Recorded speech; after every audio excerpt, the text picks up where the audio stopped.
Hello and welcome to Courts Today by LiveLaw. Let us start with top headlines. Kerala High Court convenes special sitting after children in Ponnuruni Anganwadi get food poisoning. Takes note of waste dumping in Tirunelvel. MP High Court gives go-ahead for conducting competency-based evaluation test under Prohibition of sex selection rules. Punjab and Haryana High Court held that doing stunt with vehicle which causes death amounts to culpable homicide and not rash and negligent driving. President appoints former Supreme Court Judge Justice V. Subramanian as Chairperson of National Human Rights Commission. Kerala High Court held that banks cannot coerce defaulters to pay by publishing their photos. It violates right to privacy and reputation. Delhi High Court held that rape, acidattack and POCSO case survivors must be provided free medical treatment by all hospitals. I'm your host Shambhavi Shrivastava with your daily roundup of legal updates from across the country. Before moving ahead, LiveLaw Academy is offering a value-packed opportunity for aspiring judges, the Judicial Service Examinations Preparation Course. This comprehensive online course is designed to help you prepare for your judiciary exams. Classes are conducted by expert faculty including retired judges. You would learn from actual case studies and other easy-to-follow study materials. And all of this comes at a very affordable fee. If you are gearing up for the judiciary exams, this is a must-check opportunity. Enroll today and get 25% scholarship. You can check all the details at www.livelawacademy.com. Link is also provided in the description. A special bench of Kerala High Court comprising Justice Bechu Kurian Thomas and Justice Gopinath P. convened a special sitting after seeing news visuals about the food poisoning incident in an Anganwadi in Ponnuruni. Reportedly, 12 kids and one ayah of the Anganwadi have shown symptoms of food poisoning. The court said that they noticed in the video that the drainage adjacent to the Anganwadi was filled with filth to the brim. The Standing Counsel for Cochin Corporation informed the court that they are looking into reasons for food poisoning and the accumulation of filth in the drain. The court has asked the Secretary of the Kochi Corporation to file an affidavit stating the steps being taken to clear the filth from the drain and steps taken to prevent dumping and accumulation of plastic or other waste into drains, rivers or backwaters. The special bench was constituted after the Brahmapuram dump yard caught fire in March 2023. The authorities were able to put out the fire only after 12 days. The bench has been monitoring the issue of waste management in the state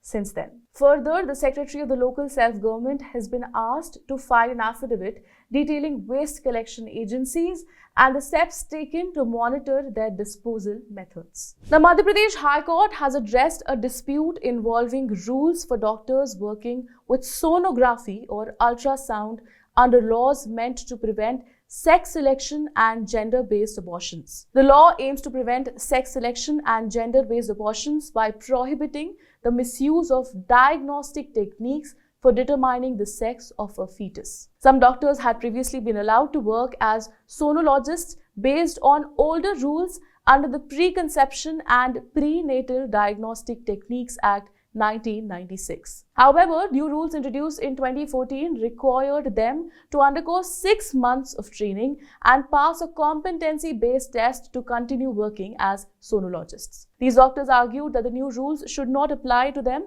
because they were already qualified and registered before 2014. They claimed their vested rights were being unfairly taken away and new training and test requirements violated their constitutional right to practice their profession freely. They also argued that these rules made after their registration should not apply to them retrospectively. Earlier, the Madhya Pradesh Medical Science University tried multiple times to hold exams and issued notifications, but they were stalled by the HB. Now, doctors who have finished 6 months of training in a course called Fundamental Abdominopelvic Ultrasonography Level 1 approached the court to let them take the exam. They argue that because of the repeated High Court orders stopping the exams, they are unable to qualify and legally register to perform sonography, leaving them stuck in their careers. The court thus directed authorities to go ahead and conduct the competency-based test. However, it clarified that taking the test would not affect the petitioners already working as sonologists. The Punjab and Haryana High Court has given a ruling regarding a tragic incident that occurred due to a vehicle stunt. In this case, a pillion rider on a bike died after the bike collided with a tractor that was being driven recklessly. The pillion rider, Gurjant Singh, on the motorcycle died after the front portion of the tractor, lifted in the air as part of a stunt, fell on him when the motorcycle applied brakes. The stunt was being performed by his friend Lakhbir Singh, who is now held responsible for his death and booked for culpable homicide. Lakhbir Singh filed for anticipatory bail and argued that they were performing stunts on the bike and had a friendly relationship, implying that the incident was just a result of risky behavior on both sides. However, the court disagreed with this explanation. The court stated that performing such stunts on a public road which endangers public safety should not be seen as just rash or negligent driving, but as an act that could lead to culpable homicide. The court explained that when someone does stunts on the road, especially in a modified vehicle like the tractor in this case, they are fully aware that such behavior can lead to accidents and even death. The court further added that even if the stunt did not result in death, it would still be considered an attempt to commit culpable homicide because the people involved knew there was a high risk of harm. The court also referred to a video of the incident and pointed out that the tractor was driven at an extremely high speed on a public road, which was dangerous not only for the people doing the stunts, but also for pedestrians and other vehicles. The court denied his request for anticipatory bail and made it clear that leniency towards such dangerous stunts would make roads even more unsafe. Former Supreme Court Judge Justice V. Ramasubramanian will be the new chairperson of the National Human Rights Commission. The NHRC chairperson is chosen by a committee headed by the Prime Minister, which also consists of the Lok Sabha Speaker, Home Minister, leaders of opposition in Lok Sabha and Rajya Sabha, and Deputy Chairperson of Rajya Sabha. The post of NHRC Chairperson had been lying vacant since June 2024 after Justice Arun Kumar Mishra demitted from office on completing his tenure. Following this, Vijay Bharati Sayani, a member of the NHRC, has been working as the Commission's acting chairperson. Justice Ramasubramanian enrolled as a member of the bar in 1983 and practiced for about 23 years in the Madras High Court. He was appointed as a permanent judge of the High Court in 2009. He was appointed judge of the Supreme Court in 2019 and retired in June 2023. The Kerala High Court held that a bank cannot publish the photo and details of defaulting borrowers to coerce them to repay loan. Justice Murli Purushottam observed that such acts invade a person's right to live with dignity and reputation. The Chairperson Agricultural Improvement Cooperative Society filed a case against an order